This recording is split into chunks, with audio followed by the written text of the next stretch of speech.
Yo, yo, yo, yo, what's going on, guys? Happy Wednesday. Hope everyone's having a fantastic week. So, I've had a lot of questions recently about commitment issues. People who are having them themselves, or are in relationships with people with commitment issues, or are not in relationships with people with commitment issues. And they want to know, they want to understand, so that they know how to proceed. They want to understand themselves better. So, I love these questions and I love topics like this. So, first of all, we have to be really clear. Commitment issues. People who have commitment issues, there's nothing fucking like wrong with them. We bash people in society, or it's become acceptable to bash people in society and say, oh, he has fucking commitment issues. If you have issues with commitment, or you have issues with anything, there's a reason for that. It's not just because somebody's a bad person, or, I hear women bash guys all the time and say, oh, he's a piece of shit, he can't fucking commit to anything. There's a reason for that, and we're going to discuss what that is today. So, we have to understand that having commitment issues and having any type of pattern like this it's really common, but it's also logical. If you understand past history, if you understand why things come up the way they do, why we develop the patterns that we do from our beliefs, from our experiences, from our conditioning, then it makes sense. So it's logically explained why those things are there. So to make somebody feel broken for the way that they responded to something when they were a child, or past trauma, or just a condition in their lives, that's fucked up. We can't do that. But when we understand it, we can have empathy for it. And when we personally understand the reasons that we have the patterns and issues that we do, we can empower ourselves with solutions to work through them, especially if we have a great teacher, great coach, great mentor to help us to see those things and to work through them effectively. So I think one of the biggest reasons why people have commitment issues is because at some point in their life, they made this decision, probably through experiences, probably through trauma, that it was unsafe for them to commit. So maybe something happened in childhood. Usually between the ages of 0 and 10, we have these incidents, we have these root trauma incidents that force us to create these decisions or make these decisions about what things mean. And if you had committed to something and you saw pain as a result, or you didn't get love because of it, you would make a decision that commitment, or putting yourself out there in that way, really deciding on something and going all in on it, is painful. It's not safe. So of course, if you feel something is not safe, you're not going to continue to do it, and you're going to develop patterns and behaviors that protect yourself. That's all it is. It's as simple as that. Like I said, when we understand that it's protection and it's keeping us safe, or it's doing what we need to do in order to get love, then we can have really, really large amounts of empathy for other people who are experiencing these things, but also ourselves. Problem is that people who don't understand these things tend to hurt other people, and they may not do it maliciously, may not do it with intention or consciously, but by not having the self-awareness, it's going to hurt you and it's going to hurt other people. So this is why I'm giving this message, to help people better understand themselves, better understand other people, have more empathy for yourself, have more empathy for other people, and life just gets better. Because hurt people, but people who are well, people who are healed, people who have done the work, they empower people. They love people. They're kind to people. They don't do things to hurt other people. And if you do, there's a real consciousness around it, and we do what we need to do to rectify the situation, or forgive, apologize, help the situation heal. So past trauma is a huge indicator, huge reason for why somebody would have commitment issues.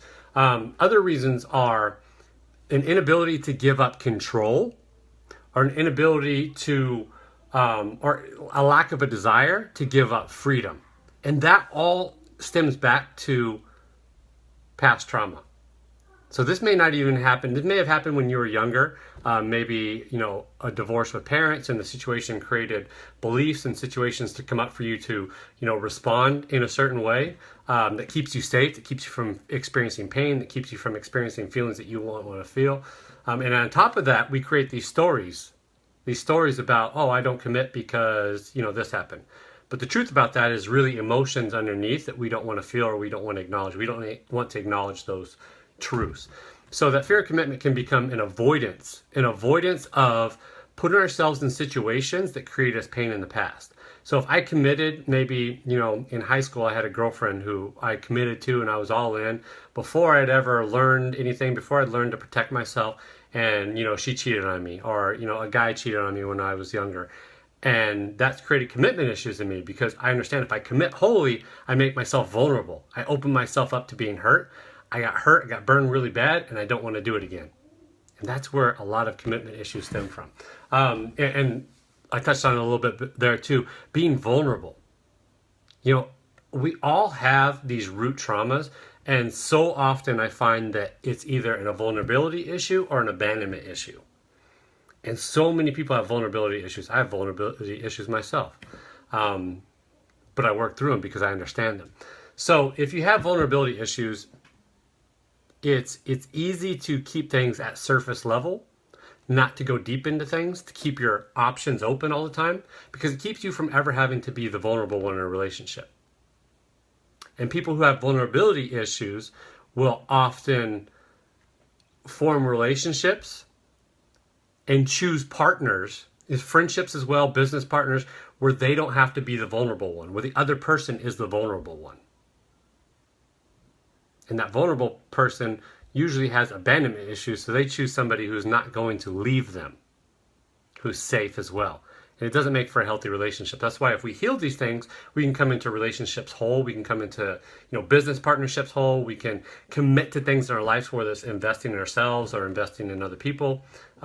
We come into it with a different vibration, a different understanding where our needs are met. We're coming into it whole, and we're not attracting the same unhealthy things that we have in the past. So just because you've dated the same person in the past doesn't mean that you will continue to. You will continue to if you don't bring consciousness to it and decide to change things and do things differently. It was a big step for me in identifying the types of people that I was attracting for the majority of my life, to acknowledge that, understand that, and change the way that I showed up, change the way that I, fulfilled myself first. And that's what allowed me to attract the relationship and the marriage that I have now, which is, it's massive, it's huge, it changes everything. Okay. We talked a little bit about beliefs, but these past traumas change these beliefs in us. So we have these beliefs like, all relationships fail. So why would I commit to something if I believe that relationships are going to fail anyways? And you create that belief because maybe either you experienced a relationship that failed, or you've had multiple ones that failed, or you saw the disillusion of your parents' relationship. This is so common in people who experienced a divorce when they were young. I want a relationship. I want to be loved. I want a partner in the world, but I've seen the pain that caused my parents. I don't want to experience that, and I don't want other people to experience that as well. I would love to have children someday, but I went through a divorce. I know how painful it was. I don't even want to bring them into the world and have to face that. That is so common. I hear that all the time. And sometimes we don't even acknowledge that truth, but we pile stories on top of that. So, I'm just happier being alone. I've seen all my friends are miserable who are married, so I'm just happier being alone. And it's not true. It's an untrue story. It's a limiting story that we tell ourselves to cover up the fact that we're really just scared. And we have this belief that it's not going to work out. We have this belief that we're going to get hurt in some way. Another belief that really keeps us from committing to relationships or committing to anything is this belief that we're not enough. And this is so pervasive in a lot of people. And it's simply because we've experienced some sort of rejection, whether logical, justifiable or not when we were young. Any type of rejection like that creates a sense that we're not enough.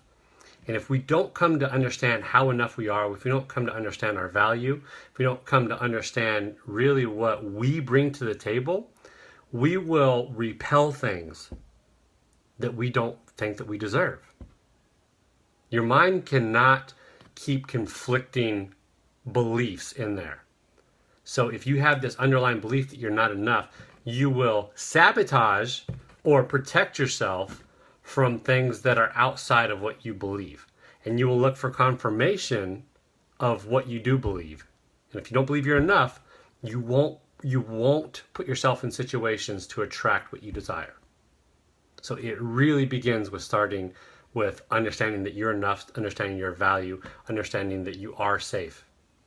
So belief value. I actually have notes for this today. So fear of failure is also one. So if you are afraid of that rejection, if you are afraid of making yourself vulnerable or making yourself, putting yourself completely into a situation where failure is possible, you won't commit. And it happens in relationships, but it really happens in people not chasing their passions, not chasing their dreams or anything like that. Someone on Instagram said mantras also help. Here's the deal with mantras though. In order for a mantra or an affirmation to work, you have to clear out the belief that exists there first. Because a mantra without doing the deeper work first, which is identifying what the belief is and disempowering the negative belief, a mantra is just like putting, wallpaper onto a shitty, nasty wall. Or it's like putting a Band-Aid on top of a nasty, infected wound. So in order to change a belief, and these beliefs about our worth, these beliefs about our, what relationships are like, beliefs about other people, beliefs about how the universe works, is we have to go in, we have to identify what that belief is, number one. Number two, we have to disempower that belief. We have to break it down. We have to discredit that belief. And then third, that's when we bring the mantras in, and that's when mantras and affirmations are really effective, because they then replace what was once familiar with what we want to be familiar, which is our operating beliefs that we are enough, that the universe is supportive and has our back, and that, relationships can be healthy, that relationships can be positive, that relationships are our way to experience and to give love in the world. And when we do that work first, mantras and affirmations are fucking powerful. Let's talk about fear of failure. Oh, and the last reason why you may be scared of committing, and this is a really valid one, but I think something that people often overlook. They look at what's wrong with me rather than what is my heart trying to tell me. So if you logically want to commit to something, but something deep inside of you is keeping you from doing that, it may not be belief shit. It may not be limiting stories. It may not be, past trauma and issues. It may be your heart and intuition telling you, affirming for you that it isn't right. And that's okay. That's good. That is your heart, your intuition, your higher knowing telling you, don't commit to this. So if you completely trusted yourself and you practice being in tune with your intuition, listening to your higher knowledge, listening to the higher understanding, the cosmic consciousness that's available to you, then if you will do that, if you get really good at trusting yourself, then you can know the difference. So someone asked on IG, how do you know the difference? You know the difference by doing the work, by understanding what resonates with you, is this really tough work to do on your own? An awesome coach, an awesome mentor, counselor, therapist, whoever who understands this shit can help you to identify where it's coming from. And you may have to examine all these beliefs, and there will be a truth in your body. When you nail it, when you nail what the reason is, when you nail what the belief is, someone says to you, maybe it's just your intuition telling you that this isn't right, you'll feel that in your body. You'll feel that truth. Your body is a great indicator. It's a great gauge for when you're on purpose, for when you're approaching your truth, for when you are in alignment with what's actual for you. So it is a process. It's not just like, okay, check this off, check that off. It is about looking at each of these possibilities and understanding which is true for you. And the better you get at trusting yourself and listening to your intuition, then it makes it easier to decipher, this doesn't feel right to me. My intuition is telling me no, not ready to commit, not ready to do this. For whatever reason, I may not logically understand it. It's a no for me. When you get really good at doing that, then it helps you to understand the other things as well. And when you do the work of clearing out your old beliefs and replacing them with positive and empowering ones, you get a lot of clarity as to which reason it was, or why you have resistance to committing something. Again, it could be a relationship. It could be committing to a program like the one that I'm offering to start the new year, shameless plug.